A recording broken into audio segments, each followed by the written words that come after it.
하나님의 말씀 보겠습니다. 사무엘상 12장 5절에서 우리 18절까지 한 절씩 교독하겠습니다. 사무엘이 백성에게 이르되 너희가 내 손에서 아무것도 찾아낸 것이 없음을 여호와께서 너희에게 대하여 증언하시며 그의 기름 부음을 받은 자도 오늘 증언하였느니라 하니 그들이 이르되 그가 증언하시나이다 하니라.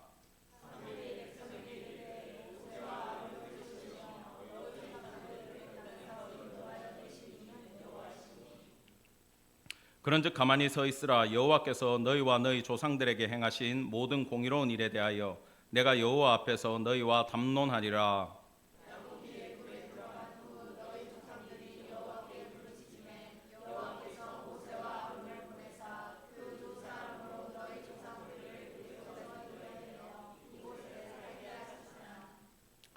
그들이 그들의 하나님 여호와를 잊은지라. 여호와께서 그들을 하솔 군 사령관 시스라의 손과 블레셋 사람들의 손과 모압 왕의 손에 넘기셨더니 그들이 저희를 치매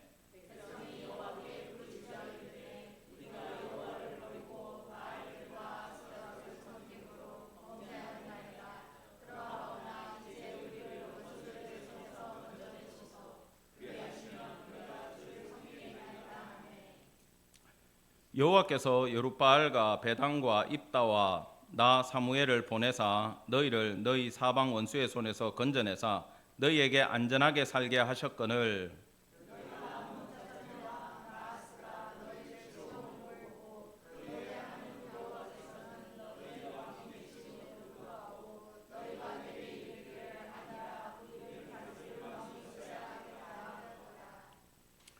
이제 너희가 구한 왕 너희가 택한 왕을 보라. 여호와께서 너희 위에 왕을 세우셨느니라.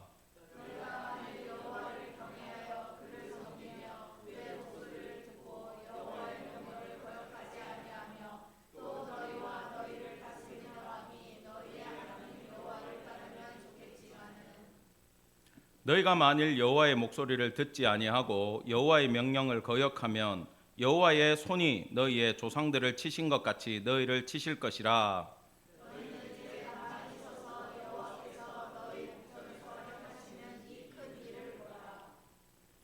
오늘은 밀 베는 때가 아니냐. 내가 여호와께 아뢰리니 여호와께서 우레와 비를 보내사 너희가 왕을 구한 일 곧 여호와의 목전에서 범한 죄악이 큼을 너희에게 밝히 알게 하시리라. 이에 사무엘이 여호와께 아뢰매 여호와께서 그날에 우레와 비를 보내시니 모든 백성이 여호와와 사무엘을 크게 두려워하니라. 아멘. 오늘 사무엘상 12장 강의 말씀은 하나님을 왕으로 섬기는 자입니다. 하나님을 왕으로 섬기는 자입니다. 지난주에 누가 쳐들어왔죠? 암몬 왕 나하스가 쳐들어왔어요. 사울은 그때 하나님의 영이 성령이 임함으로 말미암아 거룩한 분노가 올라와서 그 암몬 왕을 단숨에 물리쳤고 백성들은 이제 아보하는 무리까지 생겨나서 누가 사울이 우리를 다스리지 못하게 했냐라고 잡아 죽이자라고 그런 이야기까지 나오는 지경에 이르렀어요. 근데 사실 이 암몬과의 전쟁은 하나님의 마지막 검증이었습니다. 아까 사무엘의 설교에도 나오듯이 내가 왕이 되어서 하나님이 왕이 되어서 너희를 암몬에게서 건져냄에도 불구하고 끝까지 너희는 눈에 보이는 왕을 구해야 되겠냐라고 하나님이 역사하신 그 사건이에요. 그리고 사무엘은 그 백성들을 막 흥분하고 있을 때 길갈로 지난주에 다 데리고 왔습니다. 길갈이란 도시의 특징이 있어요. 수레바퀴라는 뜻을 가지고 있는데 수치가 수레바퀴처럼 굴러갔다는 거예요. 어떤 수치가 굴러갔습니까? 애굽에서의 노예라는 신분이 다 굴러가고 이제 하나님의 백성이 되어 가나안 땅을 선물로 받는 그 시점이에요. 요단강을 건너오면은 길갈입니다. 그러면 사실 아직 적들이 있는 상황이잖아요. 가나안족들이 전쟁을 걸어올 수 있음에도 불구하고 심지어 하나님은 거기서 나의 백성 된 걸 다짐시키기 위해서 백성들을 다 할례를 시켰어요. 그럼에도 불구하고 적들은 두려워서 못 쳐들어왔어요. 그래서 이 땅은 하나님의 은혜가 시작되는 땅이에요. 하나님이 보호하시면 살 수 있는 땅이에요. 그리고 특히 가나안 땅은 이른 비가 내리고 늦은 비, 그러니까 농사 시작하기 전에 비가 와야 되고 농사 끝나기 전에도 비가 한번 와야 그들이 농사를 성공시킬 수가 있는 땅이기 때문에 또 비가 안 오면 땅은 물이 다 빠져버려요. 그래서 농사를 지을 수 없는 땅입니다, 실제로는. 그런데 하나님의 은혜를 구하라고 그 힘든 땅에다가 넣어놨어요. 그래서 이 길갈로부터 출발하는 가나안 생활은 한번 따라할까요? 하나님의 은혜를 구하는 땅이다. 거기로 그걸 기억하라고 사무엘이 길갈로 백성들을 지금 이끌었던 겁니다. 그런데 잘못된 왕이지만 어떻게 해요? 백성들이 뽑았고 하나님이 세워줬으니 이제는 사울을 세우고 백성들 앞에 공인시키고 사무엘은 역사에서 떠나야 되는 그런 상황입니다. 그래서 지난주 사무엘상 11장에 여호와 앞에 화목제를 드리고 사울을 세우고 백성들은 기뻐하는데 사무엘 한 명만큼은 기뻐할 수가 없었어요. 왜? 이제 백성들이 타락할 게 눈에 보이기 때문이에요. 그래서 오늘 12장은 특수한 장입니다. 쭉 역사가 13장으로 넘어가도 아무 지장이 없어요. 근데 굳이 여기에 사무엘의 마지막 설교를 담고 있는 것은 바로 누구에게 하는 이야기다? 저와 여러분들에게 하나님을 왕으로 섬기라고 주시는 말씀임을 기억하시기 바랍니다. 1, 2, 3절 제가 읽어드릴게요. 사무엘이 온 이스라엘에게 이르되 보라, 너희가 내게 한 말을 내가 다 듣고 너희 위에 왕을 세웠더니 이제 왕이 너희 앞에 출입하느니라. 보라, 나는 늙어 머리가 휘어졌고 내 아들도 너희와 함께 있느니라. 아들들이 사사를 똑바로 못한다는 핑계로 왕을 구했잖아요. 근데 아직 아들들이 같이 있어요, 없어요? 있어요. 조금만 도와줬으면 사무엘의 아들들도 사사를 할 수가 있습니다. 그럼에도 이 사람들은 전쟁을 위한, 자기들 눈에 싸움 잘하고 키 크고 멋지고 돈 많은 왕을 필요로 했던 거예요. 그래서 오늘 사무엘은 지금 노란색 제가 칠해놓은 거 있죠. 이스라엘 여호와 앞 그의 기름 부음 받은 자, 이 세 부분에 대해서 너희가 이 세 부분 앞에서 나에 대해서 증언해라. 무엇을? 보라색 글자예요. 같이 읽읍시다. 시작. 내가 누구의 소를 빼앗았느냐, 누구의 나귀를 빼앗았느냐, 누구를 속였느냐, 누구를 압제하였느냐, 내 눈을 흐리게 하는 뇌물을 누구의 손에서 받았느냐. 요약하면 이렇습니다. 하나님 앞에 나는 법적인 증언을 받아야 되겠고, 이제 리더십을 받아가는 사울에게도 나는 증언을 받아야 되겠고, 백성들 너희들에게도 증언을 받아야 되겠다. 내가 잘못 치리한 것이 있느냐, 그 얘기를 하는 거예요. 그리고 증언하라는 건 지금 법적으로 증언하라고 얘기합니다. 왜 이럴까요? 백성들은 이구동성으로 사무엘 당신 잘못한 거 하나도 없어요 라고 하나님과 사울과 자기들 앞에서 자기들 스스로가 증언을 하는 장면이에요. 근데 이걸 굳이 왜 시킬 것 같아요? 이게 하나님 마음이에요. 보겠습니다. 사무엘이 얘기하죠. 아무것도 나 잘못한 거 없지? 그런데 왜 왕을 구해? 아무 문제 없잖아. 나하스가 쳐들어왔어. 하나님이 이기게 해주셨잖아. 근데 왜 왕을 구하지? 그것은 너희가 왕을 구하는 그 자체가 너희들의 마음이 잘못되어 있다. 동기가 올바르지 못하고 하나님 앞에 순전하지 못하다. 변질되어 있다. 신앙이 잘못되어 있다. 그것을 분명하게 사무엘은 오늘 밝히고 넘어가는 거예요. 그래서 이제부터 일어나는 모든 일들에 대해서는 너희가 책임을 져야 된다. 지나간 3절에 내가 소를 빼앗았냐, 누구의 나귀를 빼앗았냐 이러죠. 이게 무슨 말이에요? 앞으로 너희가 세운 그 왕은 너희들의 것을 뺏어 갈 것이다. 그 부분에 대해서부터 너희가 책임을 져야 된다라고 사무엘은 지금 강하게 백성들에게 알리고 있다라는 거예요. 백성들이 지금 얼마나 힘들겠어요. 우리가 잘못했네? 이제 그 생각이 들고 희망이 살아갈 시점에 그럼에도 불구하고 하나님은 다시금 신명기의 언약을 그 백성들에게 각인을 시켜줍니다. 이 6절부터가 이제 설교가 시작되는 거예요. 근데 이게 굉장히 여러분 본문을 나중에 한번 읽어보세요. 제가 이 안에서 여호와께서 여호와를 이게요 25절밖에 안 되는데 여호와라는 이 주어가 32번이 나오더라고. 30회 이상이 나와요. 여러분 원래 주어라는 건요 한 번만 얘기하면 돼요, 문법적으로. 그죠? 그 다음에 당신께서, 그분께서, 하나님께서, 주께서 이렇게 표현하는 게 문법적으로 아름답습니다. 계속해서 이야기하는데 상대방의 이름을 계속 부르고 얘기하는 사람이 없잖아요. 그러면 이 문법적으로 문제가 있는 이건 뭐냐? 지금 감정이 너무 격해졌다라는 거예요. 여러분, 신약에도 이런 부분이 있어요. 신약에 어디에 있는지 압니까? 제가 에베소서를 읽을 때 이걸 느꼈어요. 찬송하리로다 우리 주 하나님이여, 그리스도께서 찬송하리로다, 그리스도께서 우리 주께서 찬송하리로다. 문법이 안 맞아. 뒤죽박죽 돼 있어. 왜 그럴 것 같아요? 지금 바울이 하나님의 섭리에 대해서 성령이 감동이 돼가지고 안타까운 마음으로 에베소 교회에 그 마음을 전하는 거예요. 우리 구주는 이런 분이다. 지금 똑같습니다. 오늘 사무엘은 백성들에게 여호와께서 왕이 되시고 여호와께서 어떤 순간에도 이끌어 가시고 지금까지 이끄셨는데 너희가 이래서 되겠느냐, 이래서 되겠느냐. 여호와를 기억해라, 기억해라. 그래서 25절에 여호와가 32번이나 나오는 그 설교를 지금 해주고 있다라는 겁니다.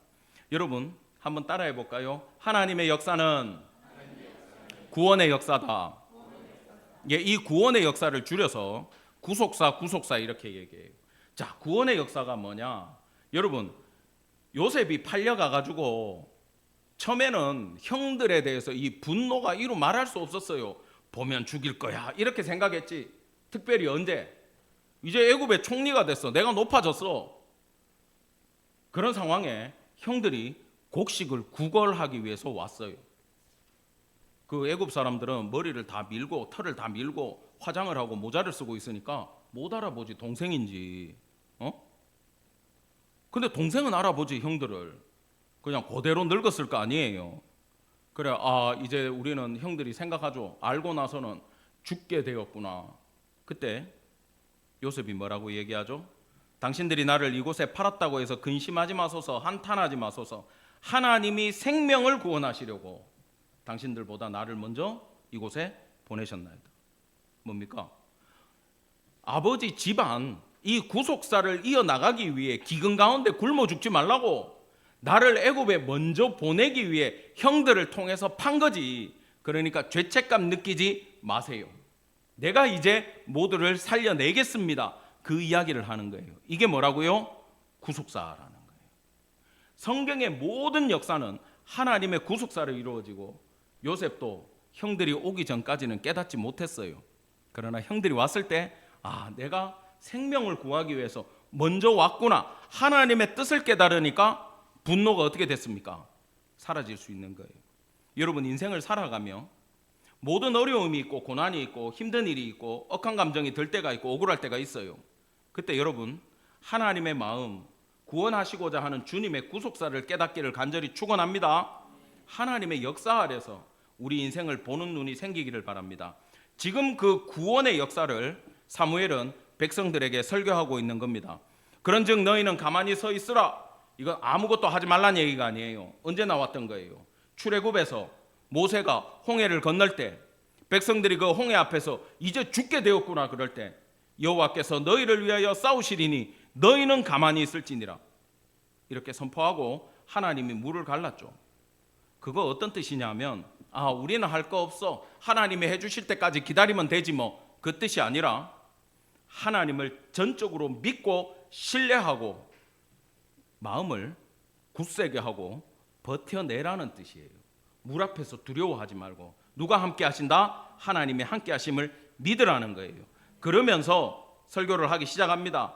애굽에서 인도하여 내어 이곳에 살게 하셨으나 살게 하셨건만 보호하시고 이끄시고 풍성함으로 축복했건만 너희들은 도대체 뭐 했냐? 여호와를 잊어버렸다. 그러니까 가나안 왕한테 팔아버리니까 그의 군대 장관 시스라가 쳐들어왔고 블레셋 사람이 쳐들어오고 모압이 쳐들어오고 암몬이 쳐들어오고 그럴 때마다 너희가 그 사사들을 보내며 하나님은 구원하시고 그때마다 이 패턴이 있었다 그랬죠. 구원하시면 또 타락하고 죄짓고 또 이방에 두들겨 맞으면 또 회개하고 살려달라 그러고 그러면 또 사사를 보내고 이 사이클을 10번을 돌아요. 10번을. 이걸 지금 설교하고 있는 거예요.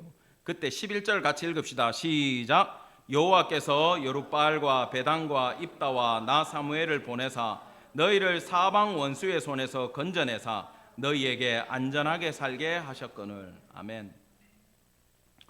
여러분, 여기 나오는 사사 4명은 전부 다 여호와의 종들인데 한번 특징을 한번 여러분 마음속으로 생각해 보세요. 여룻바알, 바알과 싸우다, 그죠? 근데 이 친구 보고 하나님이 나타나자마자 큰 용사여 이렇게 얘기했어. 근데 실제로 그때 뭐 하고 있었어요? 포도주 틀이 땅 속에 있습니다. 숨어가지고 거기서 타작하고 있었어요. 왜? 뺏길까봐. 미디안한테 뺏길까봐. 그러면 그런 사람이 큰 용사입니까? 큰 용사 아니죠. 근데 왜 큰 용사라고 얘기해요? 여호와께서 큰 용사로 세울 것이니까. 자, 그러면 기드온이 일으킨 미디안과의 승리는 기드온한테 있는 거예요? 하나님한테 있는 거예요? 하나님이 부족한 사람이라도 붙드시면 뭐가 돼요? 큰 용사가 돼요. 그래서 300명만 남기신 거야. 300명의 특수부대가 아니라 그냥 소수일 뿐입니다. 왜? 너희가 한 게 아무것도 없다. 하나님이 왕 되시고 하나님이 이끄신다. 부족한 자, 포도주 틀에 숨어 있는 자도 내가 붙들면 여룻바알이 된다. 그게 기드온이잖아요. 그 다음에 또 베단이 나오는데 이 사람은 바락인데 이스라엘 국방부 장관이에요. 응? 사사기 5장 6장에 보면 나오는데 이 사람은 아까 그 시스라하고 싸움을 해야 되는데 드보라 선지자가 여자잖아요. 이길 거야. 걱정하지 마. 나가서 싸워 이러는데 바락이 뭐라 그럽니까? 저 못 가요. 선지자가 같이 따라가면 제가 싸울게요. 여러분 참 남자들 부끄러운 게 남자 대표가 바락인데 그 여자분들 죄송하지만 굳이 여선지자 같이 안 가면은 못 싸우겠다 그러는 거야. 여러분 이런 남편 두지 마시기 바랍니다. 문제가 딱 생기면 남편이 나서 가지고 팍 해결을 해줘야 돼. 이게 멋있는 거야. 그런데 이 사람은 그렇게 찌질했어요. 그래도 하나님이 그를 통해서 전쟁의 승리를 합니까 안 합니까? 하셨어요. 근데 그의 소심함 때문에 마지막은 염소라는 이름을 가진 여자 기억나요? 누구였어요? 야엘이라는 여자가 말뚝을 박아가지고 시스라를 죽이는 영광. 전부 다 이 시대는 여자들이 영광을 다 갖고 간 시대야. 아무튼 이렇게 못난 남자지만 하나님이 사용을 하셨어요. 입다는 길르앗이 기생에게서 낳은 아들이잖아요. 재산 상속 받아야 되는데도 쫓겨났어요, 집에서. 그리고 불량배들하고 어울렸어요. 그런데 하나님이 그를 쓰셔서 암몬과의 전투에서 승리를 하게 하신 거. 지난주에도 나왔습니다. 그 사람이 입다예요. 사무엘 엄마가 누구예요? 한나죠. 애도 못 놓는 여자한테서 겨우 기도로 나와서 하나님이 세웠던 선지자가 여기 나오는 사무엘이에요. 그래서 이 4명의 사사의 공통점은 모든 능력이나 힘이 초점이 이 사람들에게 있는 게 아니라 하나님 앞에 초점이 있는 그런 사람들입니다. 그런데 이스라엘 백성들은 지금 눈에 보이는 왕을 계속 구하고 있죠. 그 앞에서 이 4명의 사사를 이야기하는 것은 너희들의 진짜 왕은 사람이 아니라 하나님이다라는 걸 선포하면서 그 급박함 가운데, 그 긴박감 가운데 제발 깨달으라고 사무엘이 지금 간절하게 호소하고 있는 그런 장면입니다. 그래서 지난주에 있었던 그 11장의 전쟁은 마지막 검증이라고 말씀을 드렸어요. 암몬 왕 나하스가 너희를 치러 옴을 보고 너희의 하나님 여호와께서 너희의 왕이 되셨음에도 불구하고 이게 하나님의 본심입니다. 근데 너희들은 끝까지 너희를 다스릴 왕이 있어야 되겠다라고 얘기를 하는구나. 이제 늦었다. 그렇게 얘기하시는 거예요. 그러면서 지금 13절에 의도적으로 딱 표현하잖아요. 하나님 왕이라고 실컷 얘기하다가 너희가 구한 왕, 너희가 택한 왕을 봐라. 여호와께서 왕을 세워주셨다. 봐라. 어쩔 수 없다 이제는. 지금 늦었는데 너희는 이 사람 따라가야 된다. 근데 내 마음은 너무 안타깝다. 너희가 만일 여호와를 경외하며 그를 섬기며 그의 목소리를 듣고 여호와의 명령을 거역하지 아니하며 또 너희와 너희를 다스리는 왕이 너희의 하나님 여호와를 따르면 좋겠지만은 뭔 말이에요? 좋겠지만은 안 될 거야 그 말이잖아. 너희는 그렇게 못할 거야. 그 얘기를 하는 겁니다.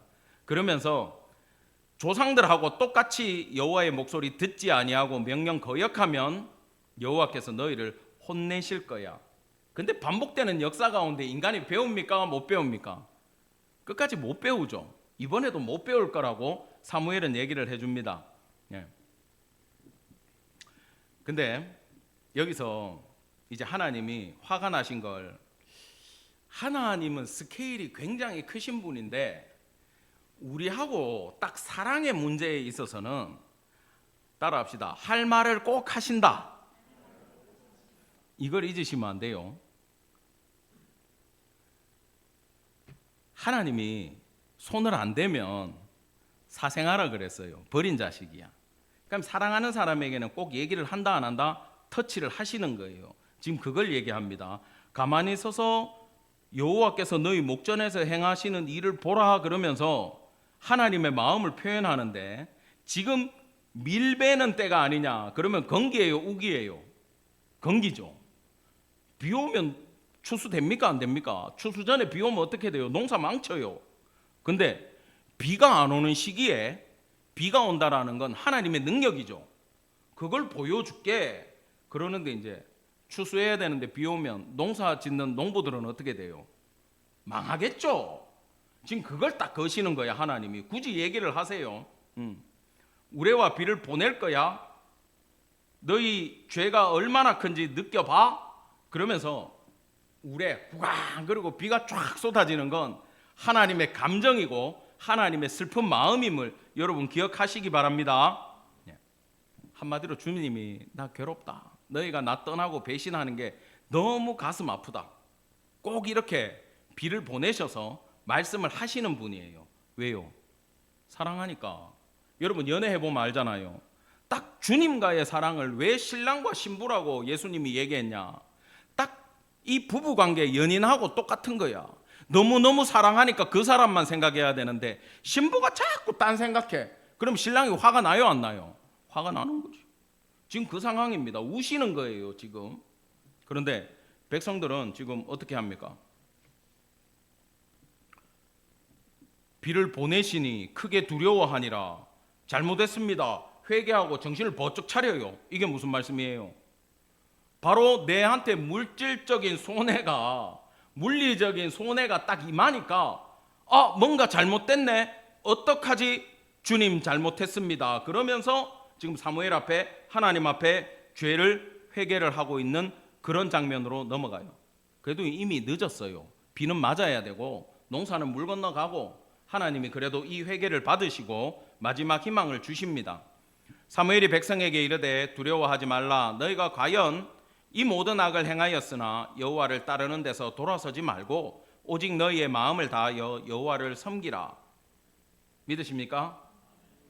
이 부분을 잘 들으셔야 돼요. 여호와 섬기고 헛된 것 따르지 마라. 22절 다 같이 시작. 여호와께서는 너희를 자기 백성으로 삼으신 것을 기뻐하셨으므로 여호와께서는 그의 크신 이름을 위해서라도 자기 백성을 버리지 아니하실 것이요. 아멘. 하나님이 우리를 지으시고 기뻐하셨고, 그리고 하나님이 우리를 선택하사 당신의 백성 삼으시겠다라고 말씀을 언약을 하셨기 때문에 하나님의 영광을 위해서, 하나님의 얼굴을 위해서라도 너희를 어떻게 하겠다? 버리지 않겠다. 끝까지 끌고 가겠다. 할렐루야. 우리한테 있는 게 아니에요. 저와 여러분의 능력과 실력과 은혜에 있는 게 아니라 하나님의 이름으로 말미암아 우리를 이끌고 간다라는 걸 믿기를 간절히 축원합니다. 자, 여기에 이걸 딱 보면 누가 생각납니까? 다윗이 생각나죠. 시편 23편에서 내 영혼을 소생시키시고 누구의 이름? 자기 이름을 위하여 의의 길로 인도하시는 분. 여러분, 이 다윗이 있은 건 누구 때문에 있는 것 같아요? 지금 사무엘이 있었기 때문에 다윗이 있어요. 사무엘의 말씀을 들었기 때문에 다윗이 있을 수 있는 거예요. 다윗이 인생의 황혼에서 이제 자기가 다 살아보니까 여호와는 나의 목자시니 내게 부족함이 없습니다. 내 인생의 목자 대신, 자기가 목동이었잖아. 그러니까 내가 양처럼 하나님의 모든 보호하심 아래 살았고, 내가 잘하나 잘못하나 그분이 날 이끌어 주신 것은 사무엘의 설교대로 여호와께서 당신 이름 때문에 나를 이끄셨구나라는 걸 고백하고 있는 거예요. 이스라엘의 영적인 목자 되었던 사무엘이 했던 그 고백을 실제 목동을 해본 다윗이 가지고 와서 이 고백을 우리에게 주고 있습니다. 그래서 사무엘이 있었기 때문에 다윗의 영성이 있다라고 기억하시면 됩니다. 23절 다 같이 읽겠습니다. 시작. 나는 너희를 위하여 기도하기를 쉬는 죄를 여호와 앞에서 결단코 범하지 아니하고 선하고 의로운 일을 너희에게 가르칠 것인즉. 아멘. 선하고 의로운 일 이루면 성경에서 여러분들은 신약이든 구약이든 선, 의, 진정 이거 다 누구 얘기라 그랬어요? 예수님 얘기라 그랬죠. 지금 다윗은 구약의 사람이지만 오실 메시아를 바라보면서 지금 의를 구했고 사무엘도 오실 메시아의 의를 구하고 있어요. 욥조차도 메시아를 구하고 있었는 걸 우리가 배웠습니다. 그래서 이 선하고 의로운 길은 따라합시다. 예수께로 가는 길. 그런데요 여러분, 시편 22편은 뭐냐 하면은 그리스도 메시아 시편이라 그래요. 예수님이 십자가에서 고난 당하실 걸 시편 22편에서 다윗이 미리 예언하고 있는 것이 이 편입니다. 나의 하나님 나의 하나님 어찌하여 나를 버리시나이까부터 시작해가지고 그 십자가에서 예수님이 당하는 보혈의 공로가 나오는 게 22편이에요. 그래서 이건 무슨 얘기냐 하면은 시편 22편에 예수 그리스도의 보혈의 신앙 고백을 통과한 자만이 시편 23편에 여호와는 나의 목자시니 이걸 고백할 수 있고 여호와의 이름으로 말미암아 구원의 은혜를 받을 수 있다라는 게 이미 시편에서부터 우리한테 예언되고 있고 그걸 한마디로 뭐라고 얘기한다고요? 선하고 의로운 길이라고 지금 말씀을 주고 있는 거예요. 예. 이 부분이 깊으면은 이제 우리가 이제 진도를 못 나가니까 이게 그거구나만 알고 이번에는 넘어가겠습니다. 그러면서 사무엘은 기도하기를 쉬는 죄를 범하지 않겠다라고 얘기해요. 여러분 기도를 쉬는 게 죄인가요?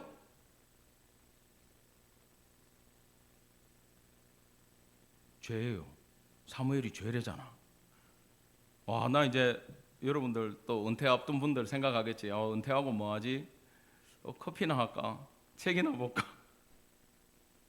뭐 사업이나 할까? 여러분 시간이 생기면 사무엘처럼 은퇴할 때 무조건 기도를 쉬는 죄를 범하지 않기를 간절히 축원합니다. 아멘.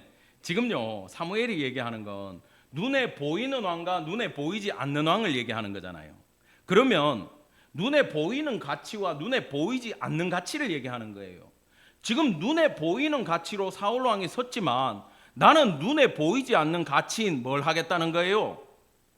기도를 하겠다는 거야. 그래서 이 기도로 이스라엘을 보호하고 지키는 일에 내가 충성을 다하겠다라는 겁니다. 여러분, 기도는 전쟁의 최전방이나 다름없어요. 그래서 여기서 기도에서 밀려버리면 여러분 신앙생활에서 밀려버립니다. 그리고 특별히 성도들 사이에 사랑이 제일 중요하다 그러잖아요. 그죠? 교회에 덕을 세워야 된다 그러잖아요. 그러면 불만 있는 사람들 솔직히 있어요, 없어요? 있잖아. 저 집사님, 저 권사님은 왜 저러지? 우리 목사님 왜 저러지? 그때 뭐 해야 돼요? 기도로 중보하세요. 가서 얘기하고 싶을 때 뭐 하시라고요? 기도부터 하세요. 그 기도를 할 수 있는 게 바로 사랑의 시작임을 여러분 기억하기 바랍니다. 목회도 똑같다 그러더라고. 저도 하고 있지만 기도가 제일 중요한 것 같아. 아침 저녁으로 정말 여러분들의 이름 하나하나 부르면서 제가 기도를 합니다. 숫자가 작은 게 이럴 때는 다행이에요. 큰 교회 목사님들은 새벽 기도가 끝나지 않을 거야. 하나하나 불러봐.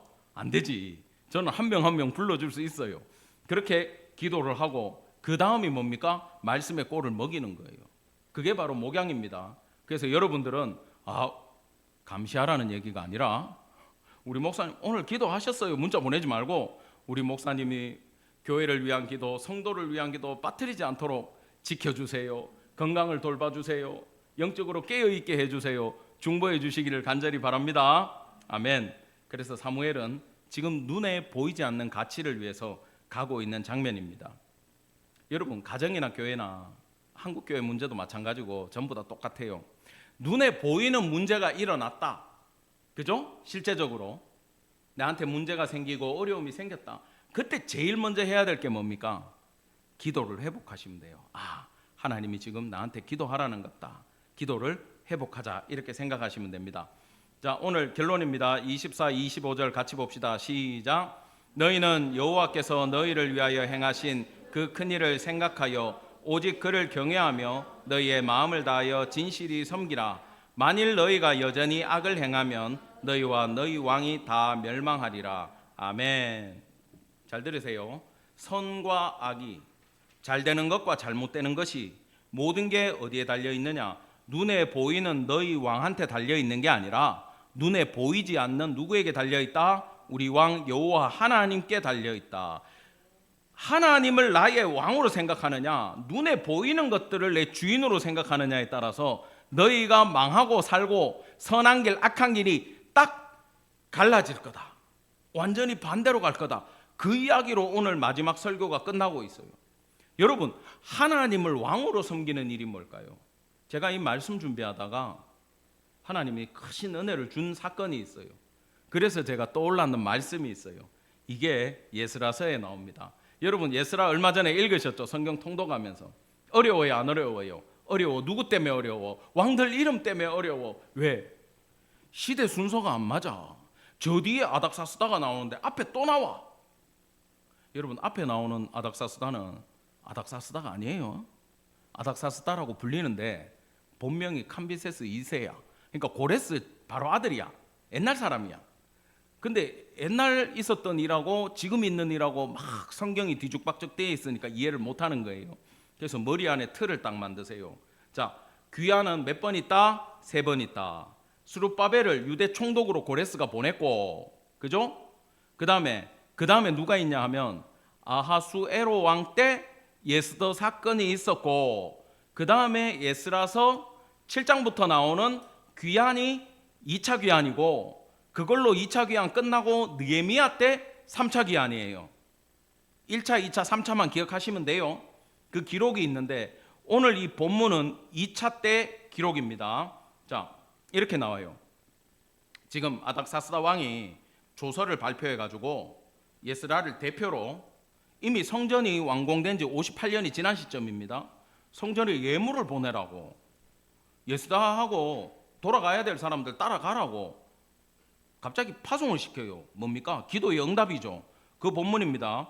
여호와의 계명의 말씀과 이스라엘에게 주신 율례 학자요, 학자 겸 제사장인 에스라에게 아닥사스다 왕이 내린 조서의 초본은 아래와 같으니라.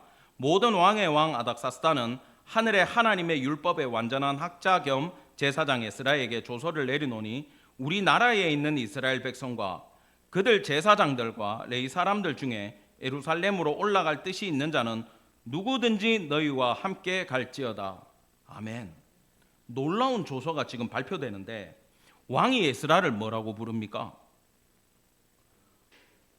율법에, 하나님의 율법에 완전한 학자이자 여호와의 제사장, 이 사람이요, 아론, 대제사장 아론의 16대 손이에요. 직계예요, 이 사람이.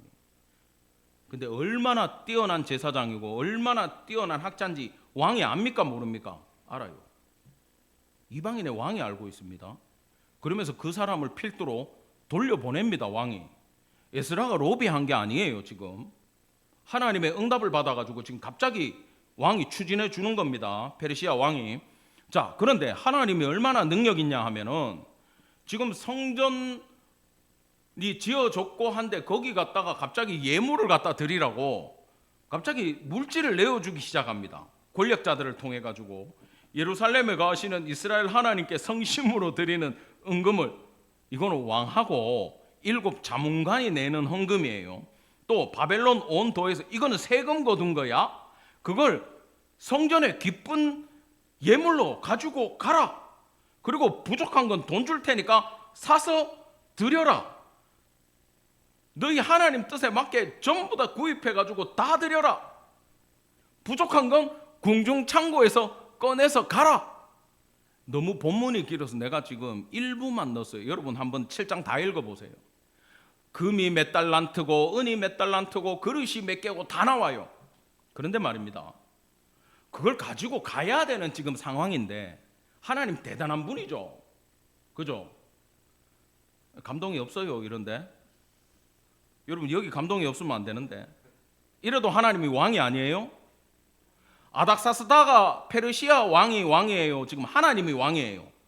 하나님이 왕이죠. 하나님 시키니까 이 땅의 왕이 말을 듣습니까? 안 듣습니까? 듣고 있잖아요 지금. 근데 우리가 알아야 될 건 그거예요. 하늘의 왕을 모시면, 그분이 승인을 하면 이 땅에 돈 있는 자, 권력 있는 자는 하나님 말씀 듣는다 안 듣는다? 들어요. 믿으십니까? 그러니까 우리가 돈 없다고 징징거릴 필요가 없고 성교 못한다고 징징거릴 필요가 없어. 하나님은 허락하면 돼요 안 돼요? 됩니다. 이걸 믿으셔야 돼요. 근데 하나님이 진짜 필요한 건 돈 많은 성도겠어요, 자기를 왕으로 섬기는 성도겠어요? 하나님을 왕으로 생각하는 예스라 같은 사람이 필요한 거지, 돈은 얼마든지 땡길 수 있는 분이야 이분이. 믿으십니까? 예. 그러면 하나님이 지금 어떤 사람 찾는지 봅시다. 8장이에요. 같이 읽을까요? 길어도. 시작. 그때 내가 아하와 강가에서 금식을 선포하고 우리 하나님 앞에서 스스로 겸비하여 우리와 우리 어린아이와 모든 소유를 위하여 평탄한 길을 그에게 강구하였으니, 이는 우리가 전에 왕에게 아뢰기를 우리 하나님의 손은 자기를 찾는 모든 자에게 선을 베푸시고 자기를 배반하는 모든 자에게는 권능과 진노를 내리신다 하였으므로, 길에서 적군을 막고 우리를 도울 보병과 마병을 왕에게 구하기를 부끄러워하였음이니라. 그러므로 우리가 이를 위하여 금식하며 우리 하나님께 간구하였더니 그의 응낙하심을 입었느니라. 첫째 달 12일에 우리가 아하와 강을 떠나 예루살렘으로 갈새 우리 하나님의 손이 우리를 도우사 대적과 길에 매복한 자의 손에서 건지신지라. 할렐루야. 아멘. 하나님을 왕으로 섬기고 하나님 앞에 금식하고 기도했지, 왕한테 경호할 수 있는 부대를 내달라고 지금 얘기를 했어요 안 했어요? 못했어. 왜냐하면 평상시에 하나님 우리 왕입니다, 하나님 우리 이끄십니다, 하나님 경외하는 자를 보호하십니다, 축복하십니다, 큰 소리 쳤어 안 쳤어? 실컷 쳐놨는데 이제 와가지고 돈 다 받고 저 불안하니까 군대도 내주세요, 그 말을 지금 에스라가 했어 못했어? 못하겠다라는 거지. 부끄러운 게 아니고 실제로는 이게 누구의 고백입니까? 예, 에스라의 고백이에요. 군대를 받고 안 받고가 중요한 게 아닙니다. 뒤에 나오는 느헤미야는요 싹 다 챙겨갖고 가요, 군대까지. 잘못한 게 아니에요 이거 지금 아디아포라야, 죄가 아니야. 근데 뭡니까? 신앙 고백이었던 거야. 우리는 지금 이스라엘을 회복시켜야 되는데 여호와 앞에 제사 지내러 가는데 하나님이 우리 왕이라는 걸 절대 잊어버리면 안 돼. 그래서 우리는 하나님의 보호하심만 받을 거야. 하나님 우리를 도와주십시오. 왕한테 부탁 안 했어요. 당신이 왕 되셔서 우리를 무조건 보호해 주셔야 돼요. 이렇게 기도하고 응답받고 갔더니 하나님께서 도와주셨다라는 겁니다. 그래서 지금 하나님이 마지막 때에 기다리는 사람들은 어떤 사람이냐 하면, 따라합시다. 하나님을 왕으로 생각하는 사람. 예. 지금 광야길을 가야 되는데 굶어 죽을 수도 있고요, 사막에서 죽을 수도 있고, 매복한 군사들 때문에 죽을 수도 있고, 금을 엄청나게 들고 가니까 다 뺏길 거 아니야, 노릴 거 아니야, 바벨론은 그쪽에서부터 따라 붙을 수 있는 거 아니야. 지금 여러분들 은혜서 돈 찾아갖고 나올 때 100만 원만 돼도 이래 막 눈치 보면서 나오잖아. 얼마나 불안하겠어. 근데 누구를 믿었느냐? 모세 하나님, 광야의 하나님, 40년 동안 이스라엘을 구름 기둥과 불 기둥으로 이끌어 주신 하나님, 그 하나님을 믿고 기도했더니 그 하나님의 보호하심을 입었다라는 겁니다. 사랑하는 성도 여러분, 하나님을 왕으로 생각한다는 건요, 따라합시다. 하나님께 모든 것을 거는 자다. 하나님께 모든 것을 거는 자예요. 하나님만 주인으로 생각하는 거예요. 어려움이 와도 된다, 힘들어도 된다, 고난이 와도 된다, 나는 하나님만 왕으로 섬길 거야. 여러분, 이 고백으로 나가기를 간절히 축원합니다. 여러분의 미래나 가정이나 성교나 건강이나 자녀나 노후나 하나님 왕으로 생각하시고 그분만 의지하기를 간절히 축원합니다. 예, 지금 대림절 기간 보냅니다. 왕 대신 예수님이 이 땅에 우리 구주로 오신 날입니다. 지금 우리 다 같이 일어나셔서 하나님을 왕으로 생각하면서 결단 찬양 올려드리고 예배를 마치겠습니다. 자리에서 일어나십시오.